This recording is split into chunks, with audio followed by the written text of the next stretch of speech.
You know, this is, excuse me, a damn fine cup of coffee. Welcome on in to Monsters After Midnight.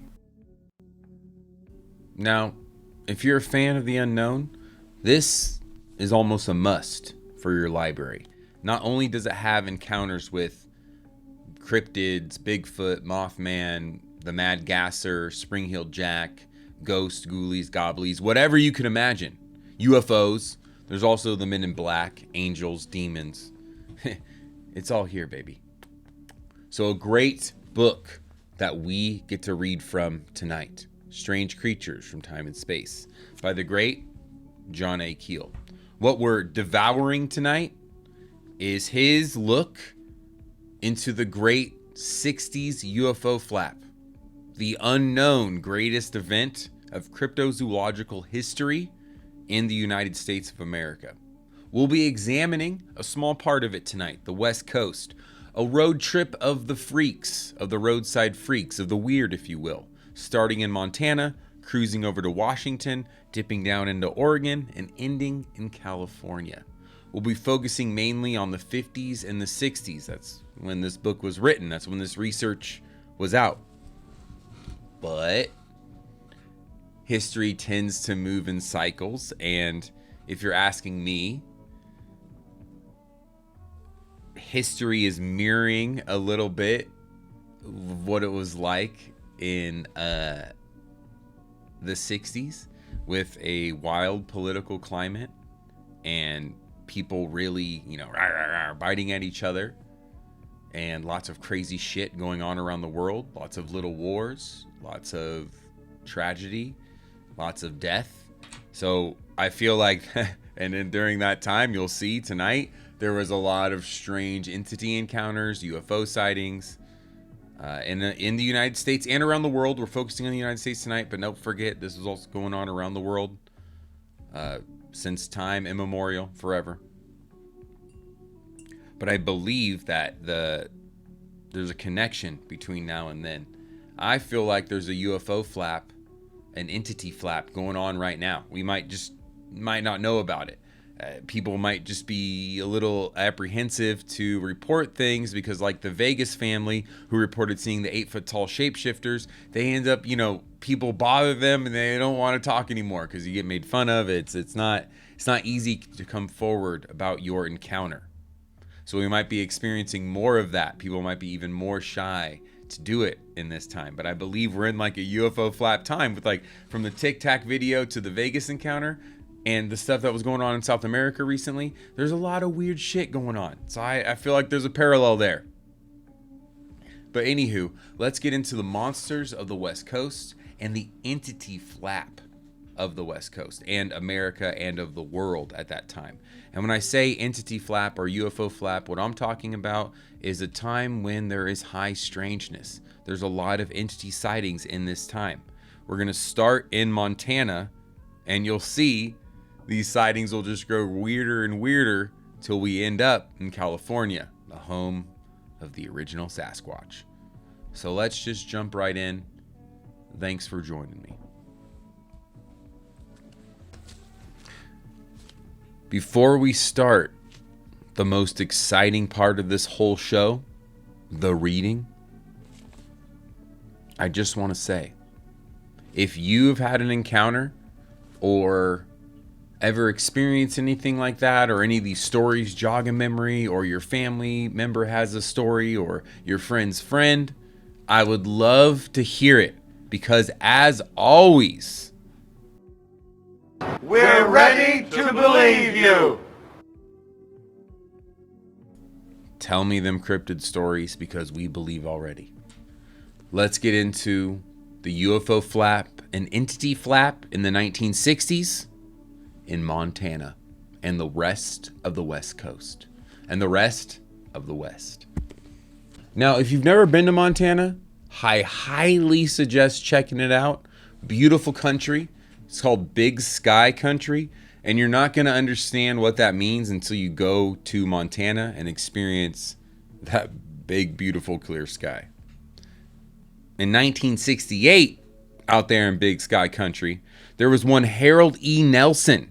He was driving across country when he pulled his camper off the highway to settle down for the night outside of Billings, Montana, on Wednesday, September 11th, 1968. As he was gulping down a can of beans, oh baby, Harold E. Nelson is already one of us. Gulping down a can of beans, he heard a noise outside the camper, so he picked up a flashlight to take a look. When he opened the door, he found a huge thing staring straight at him. It had an ape-like face, but it definitely was not a gorilla, Nelson said later. The head was slightly pointed and sloping down like the sketches of a caveman.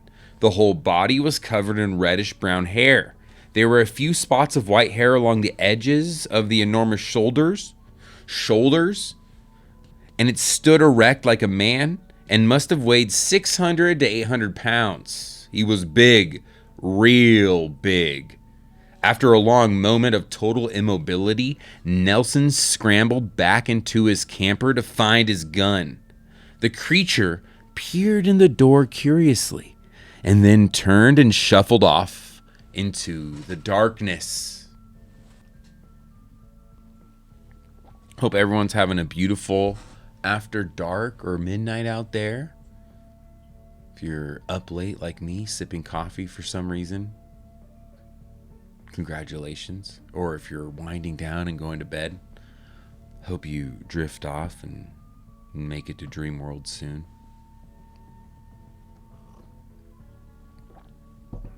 Stick around though. We are gonna learn about some cool monsters that were actually seen outside of Montana. That was the only sighting in Montana, actually. So we're gonna move on to the next state. I wish there were more in Montana in the 60s, but that was the first. The Montana Monster. Looking like a big hairy caveman. Disappearing into the night before old Mr. Nelson could get a shot off. Which, thank goodness, we don't want these cryptids murdered. That's all I'm saying. Like the whole show Killing Bigfoot, they're never going to, because Bigfoot's just going to outsmart those dumbasses going out there trying to kill it.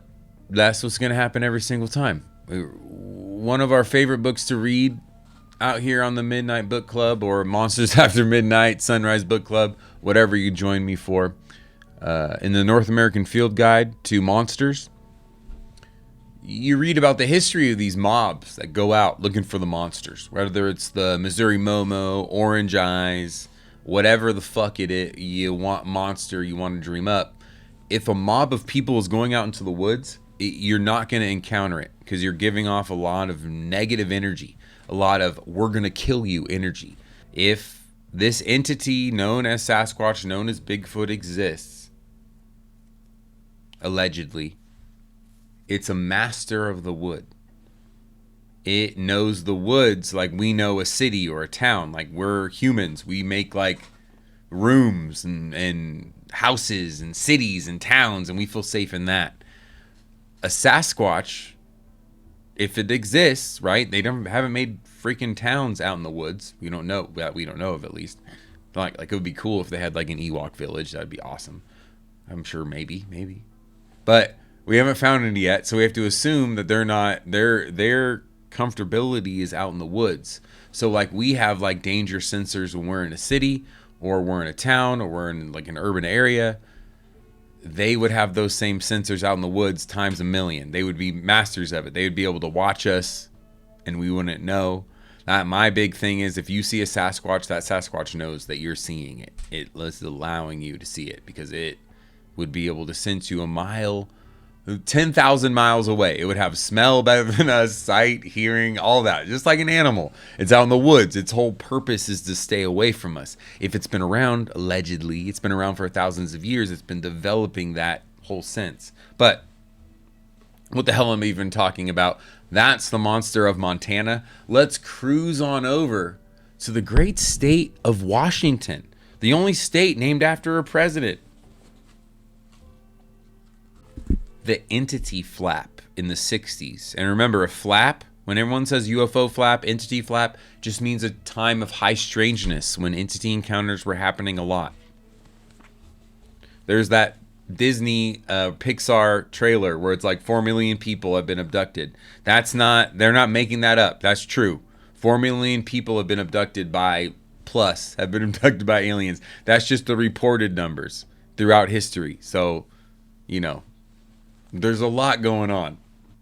Reports of a tall, hairy man bouncing across Highway 112 recently have stirred up the west end of Calhoun County. The Port Angeles, Washington Evening News announced on July 3rd, 1964. It was reported that an Air Force man from Neha Bay was driving between Neha Bay and Sikiu and saw a tall, hairy man cross the highway in 3 bounds. Footprints were reportedly found in the area. The serviceman also was reported to be a teetotaler. A teetotaler is someone who only partakes in tea. They do not do alcohol, drugs, or any of that. So not only was this guy in the Air Force, he was also a teetotaler. So should we trust him? 100%. He saw something running across the road. Which, you have to imagine, someone who is in a more kind of rigid job, the Air Force, I can imagine, would need to report these sort of things. Other people who are driving up Highway 112 every day, their everyday lives, maybe they only reported them to their friends. So this kind of sighting, you have to account, there's probably hundreds just like it. If there's one, there's hundreds. It's like when you see a fucking ant in your house trying to track down some food. There's a freaking ant hill somewhere nearby. There's thousands of ants trying to get in and get your food. Just saying. Same thing applies. As above, so below. Same things applies to Bigfoot sightings. Anywho, next up, another lady in the same area, Mrs. George Wright, wrote John A. Keel to tell him that she and her husband had come across some giant footprints on a logging road the day after Thanksgiving of 1964. Interestingly, Mrs. Wright reported that, quote unquote, there was only one print almost directly in the center of the 12-foot stretch of soft mud, and my own footprint, no others. She continued, the sighting of Bob Harrison was a year or 2 earlier during hunting season when they were all out to their cabin on forest land in Feist. He was hunting when he and the creature both looked over some bushes and into each other's faces. When asked why he didn't shoot, he said it looked too human. Later on, his story changed to where it could have been a bear with a very scarred up face. They backed away from each other and took off in different directions. Did he change his story because he remembered it was a bear, or because ridicule pushed him there? Let's move on to another sighting, this time 1966. Late on a Monday evening on September 19th, Ken Pettyjohn was driving home outside of Yakima, Washington, when he rounded a bend and came upon a huge man covered with silvery white hair standing in the middle of the road. There was a drizzling rain. Pettyjohn slammed on his brakes and his engine stalled. The creature raised an arm as if to shield its face from the bright headlights. While Pettyjohn frantically tried to start his engine, the tall figure walked around to the back of the car. The engine finally turned over, and Pettyjohn could see the figure in his rearview mirror. As he drove off, it was silhouetted by lightning. Oh, can you imagine that? What if we had, what is that guy? Thomas Kincaid. Paint us a picture of a Bigfoot illuminated by lightning standing in the middle of the road.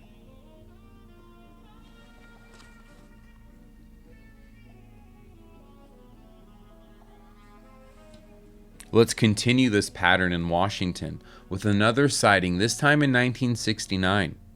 At 4 a.m. on Wednesday, March 5th, Don Cox drove around a bend on Highway 14 near Beacon Rock State Park in Sakima County, Washington, when a monstrous creature appeared on the road in front of his headlights. It was, he said, 8 to 10 feet tall with a face like an ape.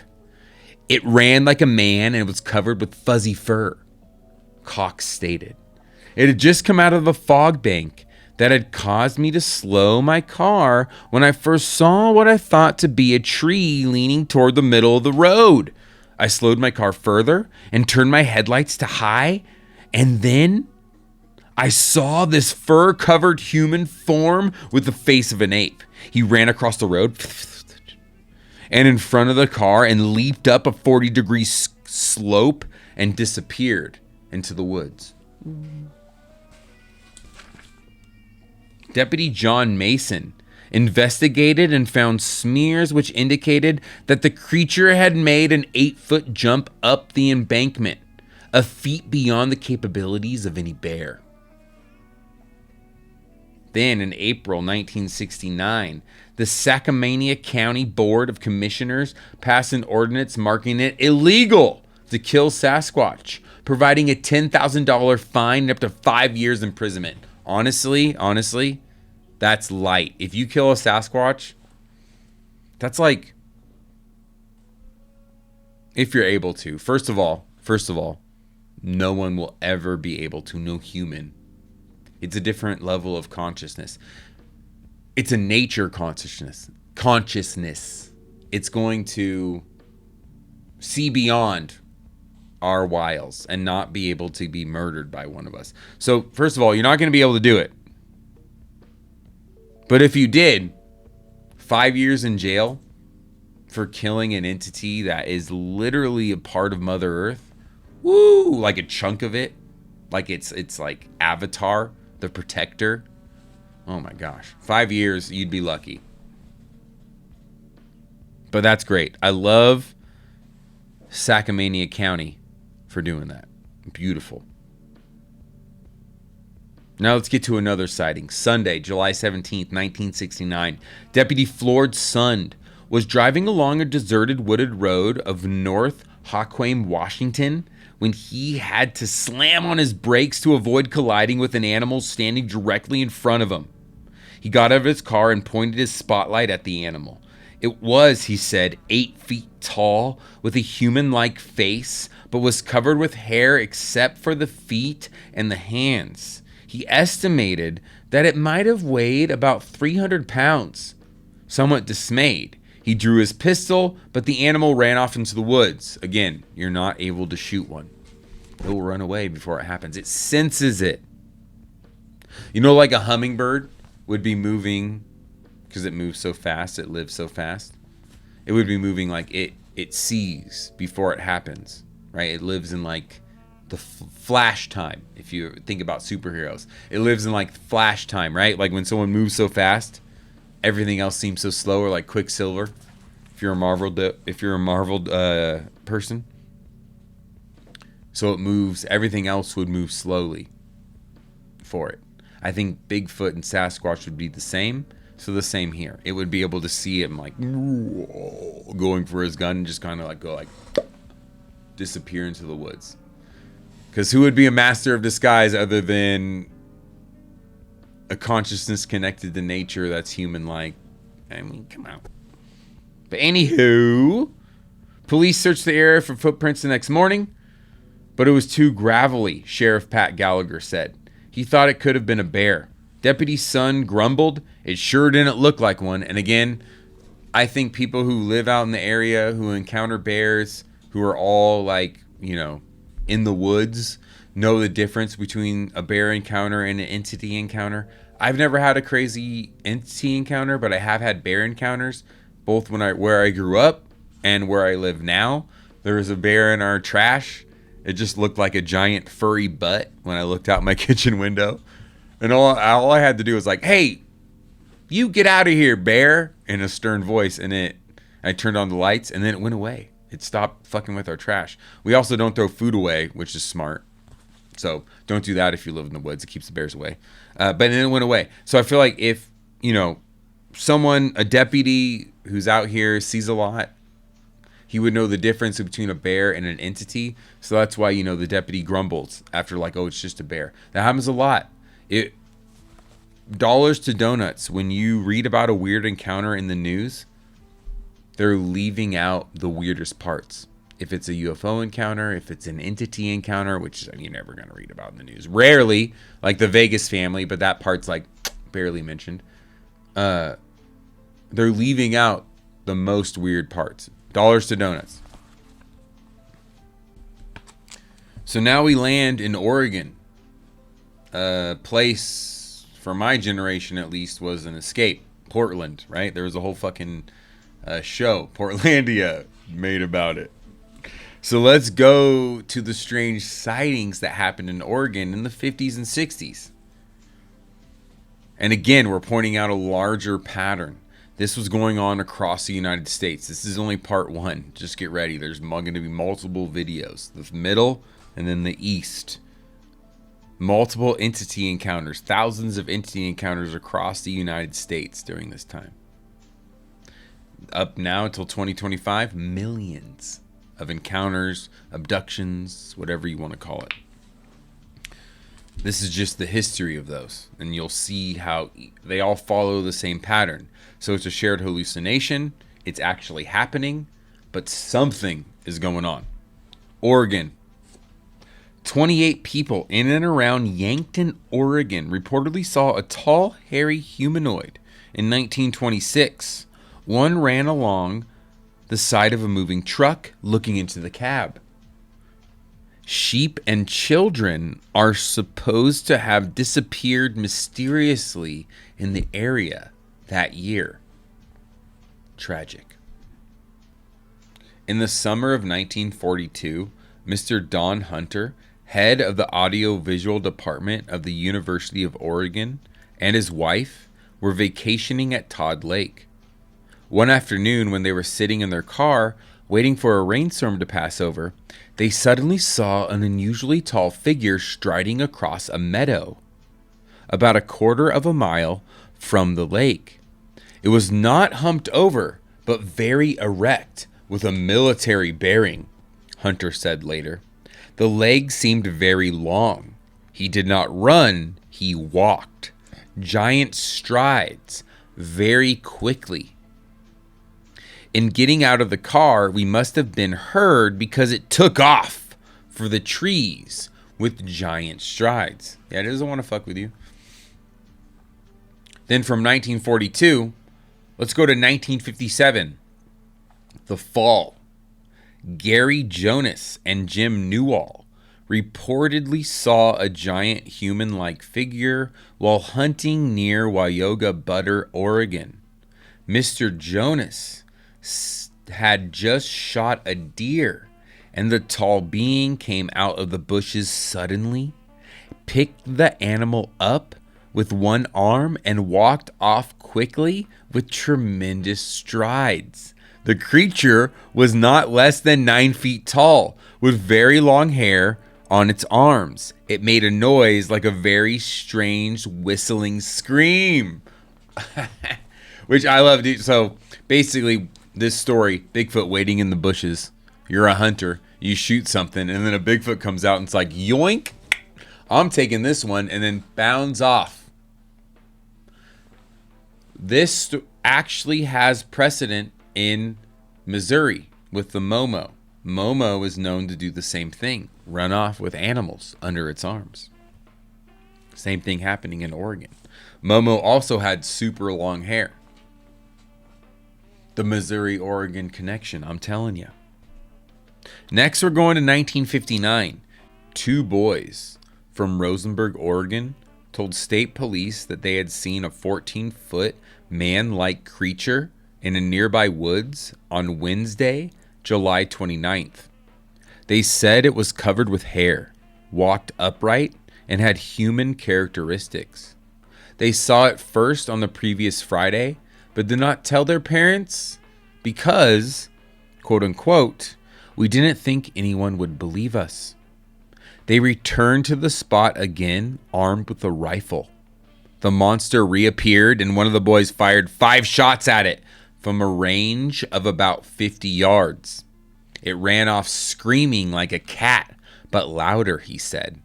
Police found human-like tracks 14 inches long, showing 5 toes.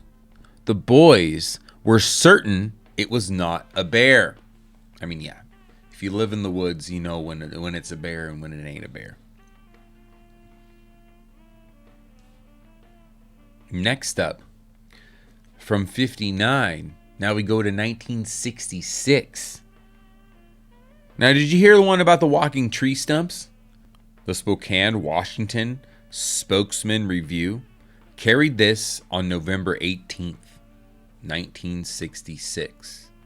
Newport, Oregon, Associated Press.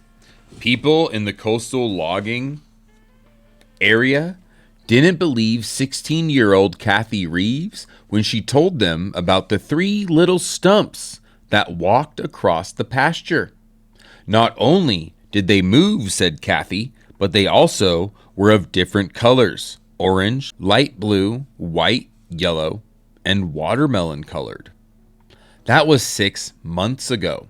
Since then, 25 persons have seen the unidentified flying objects, and 15 statements were taped by newsmen. Later, the Reeves home on Pioneer Mountain was haunted by strange balls of light which flitted from room to room.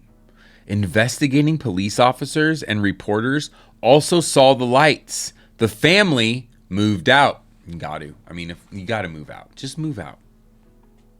Several others in the same area told police that they had been seeing giant humanoid figures with a single eye in the middle of their foreheads. Like a third eye, like Doctor Strange. And those were the encounters of Oregon.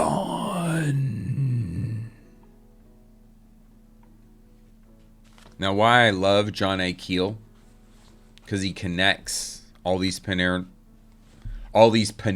normal sightings or paranormal sightings under one umbrella. And what I mean by that is he believes families when they say we're having poltergeist-like, ghostly-like encounters, lights going from room to room, doors opening and closing, and we're also having cryptid encounters. In this book and in Mothman Prophecies, he highlights a family that literally encounters everything. Poltergeists in their home, lights in the sky, and the frickin' Mothman. Proving that all these things are connected, like what Jacques Vallée talks about or argues in Dimensions, which I read on the Sunrise Book Club if you want to read every detail. Well, almost every detail. We skip over some parts. But this is what he talks about as well. These entities actually existing. From Oregon, we travel to the Golden State.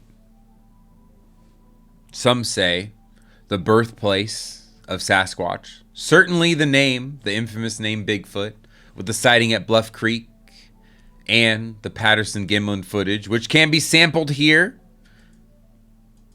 Something I made, which I'm very proud of. Cryptid Tales. That right there is the Patterson-Gimlin film. They filmed it at Bluff Creek. Now, California is the home of that footage. The home of where Bigfoot went Hollywood. The home where Bigfoot went big, went large, went international with that original footage. But not only is California home to a Sasquatch, we got lizard men and beyond. So let's dive in to our final state of the West Coast explosion of UFOs and entity and cryptid encounters with the Golden State of California. The following account was published in an 1996 book entitled The Hermits of Siskiyou by L.W. Music. Note 1. A Del Norte record correspondent writing from Happy Camp, Siskiyou County, January 2nd, 1886, discourses as follows. I do not remember to have seen any reference to the wild man, which haunts this part of the country, so I shall allude to him briefly. Not a great while since Mr. Jack Dover, one of our most trustworthy citizens, while hunting, saw an object standing 150 yards from picking berries and tender shoots from the bushes. The thing was of gigantic size, about 7 feet high, with a bulldog head, short ears, and long hair. It was also furnished with a beard and was free from hair on such parts of its body as common among men. Its voice was shrill or soprano and very human. This has been reported since time immemorial with Bigfoot and Sasquatch sightings. There was a terrifying TikTok I came across that was a trucker who was parked in a rest zone, rest stop, whatever.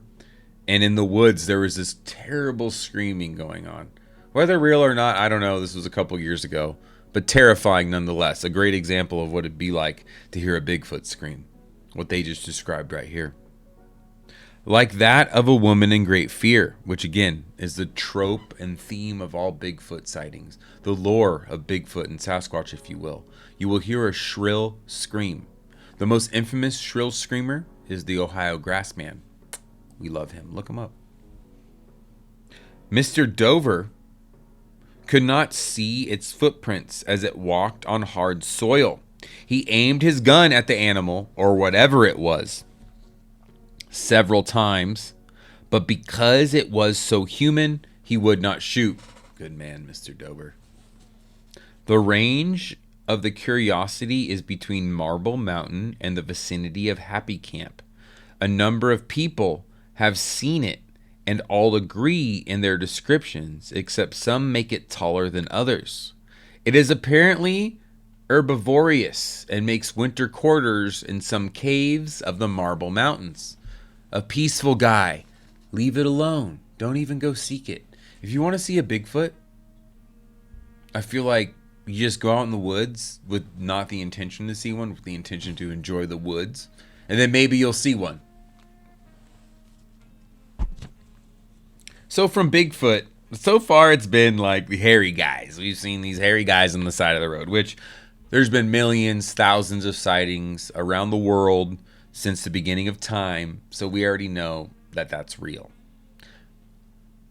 What's exciting about this next sighting is not only is it in kind of the same county-ish area where I'm at, it's also a lizard man sighting from a man named Charles Wetzel.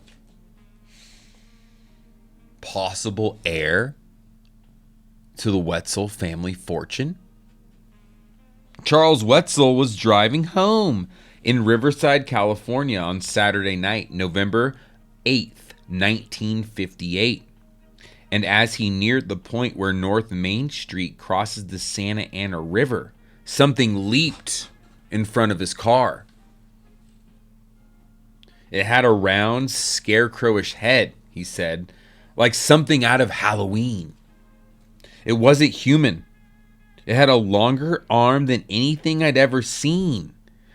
When it saw me in the car, it reached all the way back to the windshield and began clawing at me.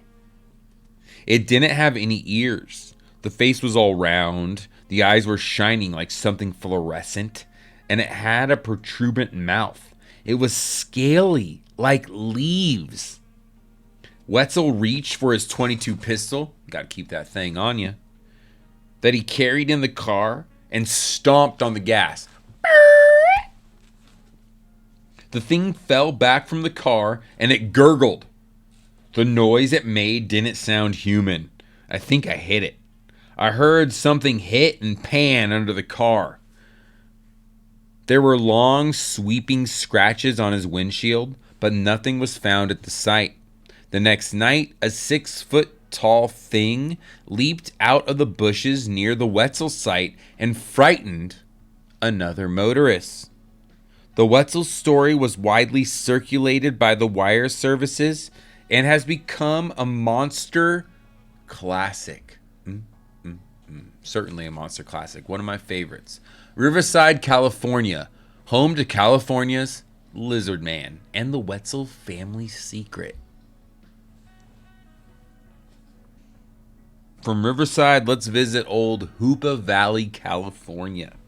Walking home in the late evening, a resident in the area, identified only as Peters, saw a strange creature jump out and utter a surprised grunt, jump a 5-foot fence in one agile leap, and disappear into the darkness. It was not a bear and appeared not too much taller than a man, but was of tremendous width, a wide boy. From Hoopla Valley, let's visit the land of my college, San Diego, California. 5 witnesses reported that a tall, hairy creature was discovered ransacking their car while they were picnicking in a forest outside of San Diego in July of 1966. It growled and ran off, they said, hiding behind a tree and springing at them as they later drove past. So this is a classic pattern. Eating someone's lunch, then springing out at them later. Again, another classic example of Hollywood telling us the truth. Let's go to this clip from Billy Madison to prove my point. I'll tell you who took those lunches. That damn Sasquatch. Again and again, we have Sasquatch and entity encounters where they steal our lunches. From the Momo to Sasquatch. The Momo in Missouri, around this same time, the 60s. Stealing 2 ladies' lunches and then laughing at them. Then later jumping out at them when they're trying to drive home, scaring the fart out of them. A Momo, or a Sasquatch, doing the very same thing now in California. Eating your lunch, then scaring the fart out of you. No good. There's a pattern. There's a truth. I believe. So not only in Missouri was this happening, but in San Diego as well. An entity stealing your lunch and scaring you later. When the 5 witnesses were driving past after they ran off, a creature sprang out after them, and it tried to reach into the window of the car, they claimed. Then further on down the road, they saw another tall figure sitting by the side of the road, apparently watching them go by rather nonchalantly. Just a chill guy. They said these beings were covered with reddish hair and were well over 6 feet tall. They were not bears or other known animals. Let's go to another July encounter of 66, when 2 frightened teenage girls reported that they had been in a car near Little Creek outside of Fontana, California. When a bush beast suddenly stood up beside their vehicle. They described it as being 7 feet tall with brown hair and covered with moss and slime. Their report kicked off a monster epidemic. Over 250 people, most of them armed to the teeth, poured into the area on a massive monster hunt. The Bernardino County, San Bernardino! If you want to experience California, there's no better place than the Bernardino County, baby. The sheriff's office out there said that amateur bush beast hunters were swarming nightly over the barren foothills, filling the night with wild gunfire. The slime covered a domitable swamp slob, or A.S.S. got away. Fontana is only about 20 miles north of Riverside, the site of the 1958 Wetzel sighting.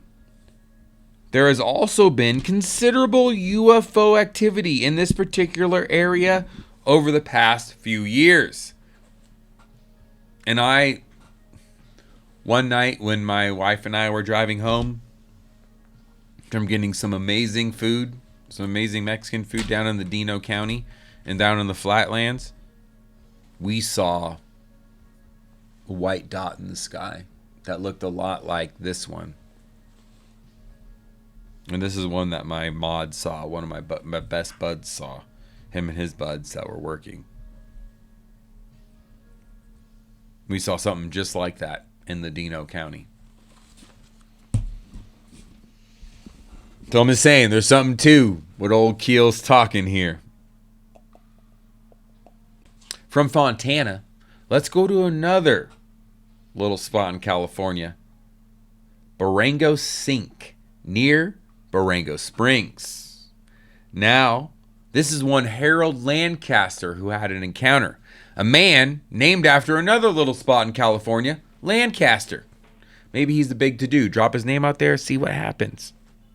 Now, old Lancaster, this was in July of 1968. From him, I was camped up on a mesa one morning when I saw a man walking in the desert, he reported. The figure came closer.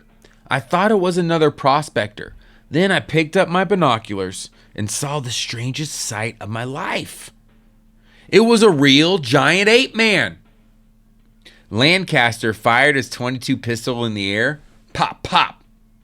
I was afraid the beast might get too close, he said. The quote-unquote Sandman jumped a good 3 feet off the ground when the sound of the shots reached him.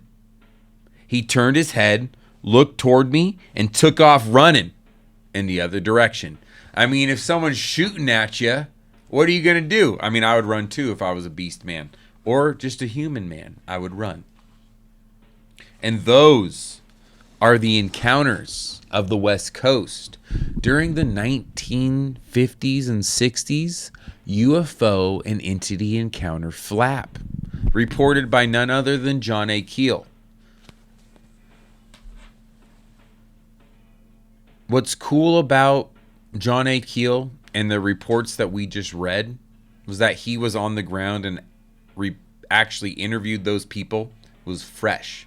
These encounters, he actually talked to those people unless he, stated otherwise, like it was from an article. So take it or leave it. In the 1950s and 60s, it was a time of high strangeness across America and across the world. People were having more UFO encounters and more entity encounters. What was also going on in the 1950s and 60s? A lot of crazy political strife. A lot of stuff that mirrors now.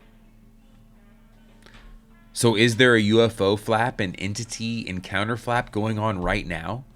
Probably not being reported, people just having them and not wanting to talk about it for fear of ridicule, like the Vegas encounter people, or like, if we go back in history, the Kelly, Hopkinsonville, Kentucky people. Who knows? But I believe that there is something going on out there right now. We're just not hearing about it. That's all I got for you. Thank you so much for joining me for Monsters After Midnight. I'll be back next week to talk about some more strange stuff. Join me or not. Bye-bye.